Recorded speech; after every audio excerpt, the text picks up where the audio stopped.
Nah, sehingga kalau ibarat orang mau perang, itu alat yang digunakan strateginya juga ada. Nanti tolong tekniknya, masih kaitan itu. Nah, saya pernah mencari-cari informasi, baik itu di daerah lebih-lebih ke pusat, saya selalu komunikasi pada saat tertentu. Rasanya belum terjawab, Pak. Contoh untuk meningkatkan, bukan meningkatkan keterlambatan Pak Bu tadi, bukan mengejar, tapi bagaimana meningkatkan dari angka yang dulu dikurangi. Setahu saya 72 dari 75 negara apa ya, tapi masih bersyukur kita masih punya angka 72 lah. Kalau 75 jadi 76 sudah nggak dapat. Nah, bagaimana kalau toh belum sampai 2, 3, 10, di tengah-tengah itu minimal berkurang, Pak. Kami nanti tolong secara teknis itu diberi solusi. Karena komunitas tadi di Lampung banyak sekali, nanti Bunda Eni insya Allah akan cerita panjang itu.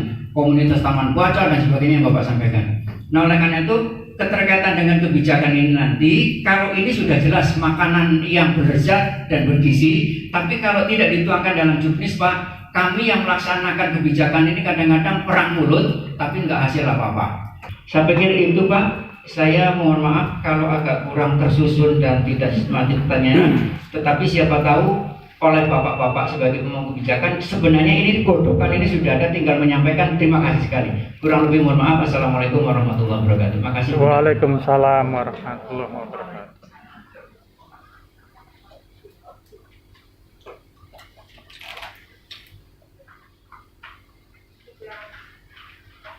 Untuk yang kedua kepada Bapak Gunawan Handoko, silakan Pak.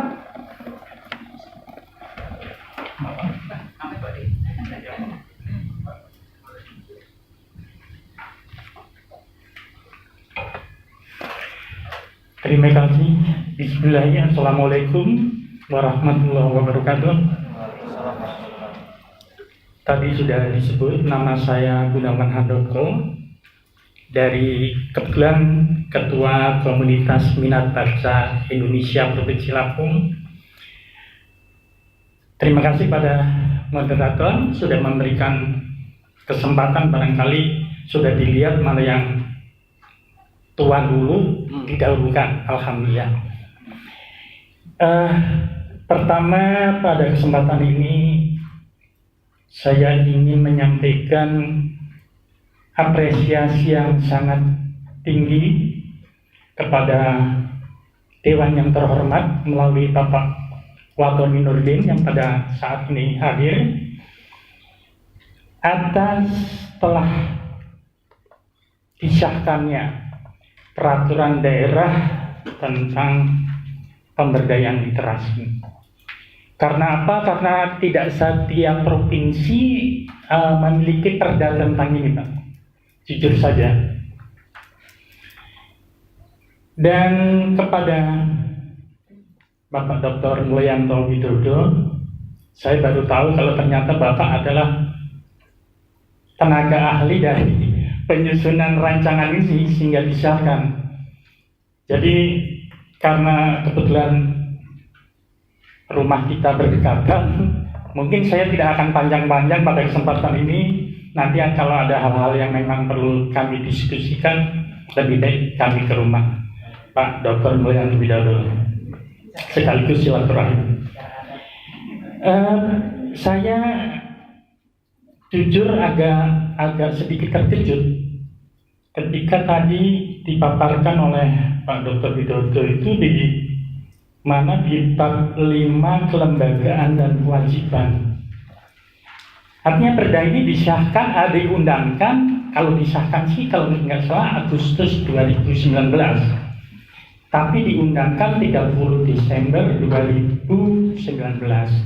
Artinya sampai hari ini sudah 1 tahun lebih 3 bulan, Pak. Nah, di sana di bab 5 kelembagaan dan kewajiban, bahwa Pemprov itu berkewajiban untuk membentuk tim literasi tingkat provinsi. Terdiri dari unsur-unsur perangkat daerah, perguruan tinggi, dinas perpustakaan, kantor bahasa, Kemenak, organisasi profesi guru, media dan masyarakat. Media massa dan masyarakat. Jadi mohon maaf sebelumnya, beribu-ribu maaf karena kita sangat terlalu sering gitu ya, membentuk dewan ini, dewan itu, dewan ini, dewan itu, yang menurut kami mohon maaf, para pegiat dan relawan literasi itu merupakan lembaga plat merah. Karena apa? Memang didominasi oleh aparatur pemerintah. Sementara terkadang, mohon maaf sekali lagi Pak Wakil Nurdin, sekaligus curhat ini Pak. Terkadang teman-teman yang seharusnya lebih layak masuk di dalam lembaga tersebut justru tidak ikut terlibat, tersisih gitu ya. Apa kemudian yang terjadi? Ya lembaga ini nggak jalan Pak. 3 tahun yang lalu dibentuk, kita intip apa yang dilakukan, tidak ada. Tahu-tahu ganti pengurus lagi. Saya tidak akan sebutkan lembaga itu, tapi saya yakin Bapak Wakil Nurdin sudah paham sekali yang itu. Padahal di sana Pak, salah satu tugasnya itu adalah mengorganisir dan menyelenggarakan kegiatan. Artinya, kalau memang ini sudah dibentuk, berarti sudah ada kegiatan di tahun 2000 kan, kira-kira gitu Pak. Nah, kegiatan ini dalam rangka untuk penguatan literasi di tingkat provinsi. Tadi sahabat saya Bapak Sumedi sudah sedikit menceritakan bicara masalah perlu adanya secara teknis gitu ya, katakanlah jadi kalau saya bisa mengumpamakan perda ini merupakan perintah kepada kepala daerah, dalam hal ini gubernur, untuk lebih kalau kita bilang ujung tombak sebagai pendobrak. Artinya Pak, ini memang perlu diterbitkan peraturan gubernurnya. Karena mohon maaf kalau kita hanya mengandalkan perda tanpa ada pendobrak berupa peraturan gubernur, di mana di sana nanti secara teknis sudah bisa mengarah, misalnya ini dari pemerintah kabupaten kota harus apa secara langkah praksisnya seperti apa, konkretnya seperti apa, kira-kira gitu.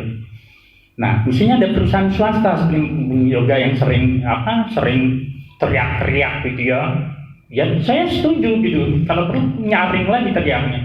Alangkah banyak gitu Pak perusahaan-perusahaan yang di sini ada dana CSR gitu. Iya, itu kan bisa kalau memang sudah ada pergubnya, ya mau nggak mau mereka takut Pak gitu. Bahwa perusahaan ini harus membuat ini gitu. Jadi ini mohon maaf karena apa, kebetulan saya dan nanti Bu Eni, saudara saya Pak Medi juga sangat tahu bahwa kita cukup bergembira bahwa di Bandar Lampung, di Provinsi Lampung ini sudah muncul berpuluh-puluh bahkan ratusan yang namanya penggiat dan relawan literasi. Mereka bekerja betul-betul Pak Wadoni, ini bekerja lillahi ta'ala. Mereka tidak pernah minta-minta mengemis ke Pemda dan sebagainya, karena mereka tahu memang Pemda tidak pernah ada gitu dana itu. Apa artinya dana untuk dalam rangka menunjang literasi, apakah pengadaan buku atau apa. Bahkan mohon maaf saya dari KMBI pernah, mungkin Bapak pernah ini, kami pernah menyelenggarakan yang namanya pameran buku nasional di Gor Saburai 2 tahun berturut-turut. Dan alhamdulillah gitu respon masyarakat banyak. Kami tadinya yakin bahwa kegiatan kami ini akan disupport gitulah oleh dinas yang membidangi masalah pendidikan dan perpustakaan. Tapi kami tidak mengeluh karena memang tidak ada di sana Pak anggaran untuk itu. Paling kalaupun ada anggaran untuk kegiatan tahunan seperti peringatan Hari Aksara dan sebagainya untuk upacara gitu, bukan untuk kegiatan-kegiatan yang sifatnya praktis. Jadi alhamdulillah kami menyelenggarakan hanya bisa 2 tahun berturut-turut karena selama 2 tahun berturut-turut selalu merugi antara 50 sampai 75 juta. Jadi dari itu terus kami hentikan. Seandainya di Provinsi Lampung ini setiap tahun diadakan kegiatan seperti, walaupun tidak sebanyak di Jogja gitu ya, pameran buku.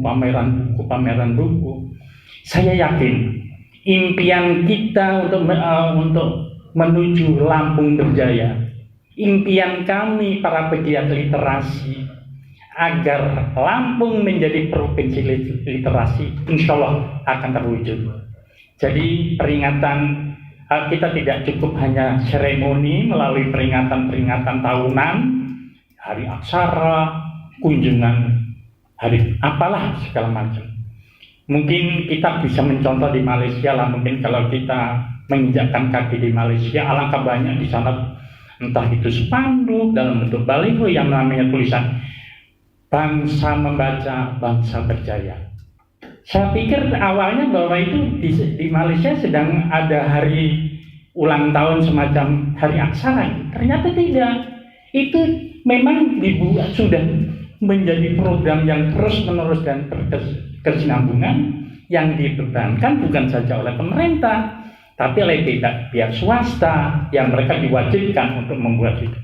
Saya rasa demikian. Karena nanti masih ada lagi yang lebih bersemangat lagi setelah saya. Terima kasih Ibu Pak Wadoni, Pak Dr. Mulyanto Widodo. Assalamualaikum warahmatullahi wabarakatuh. Terima kasih Pak Gunawan. Untuk yang ketiga kepada Ibu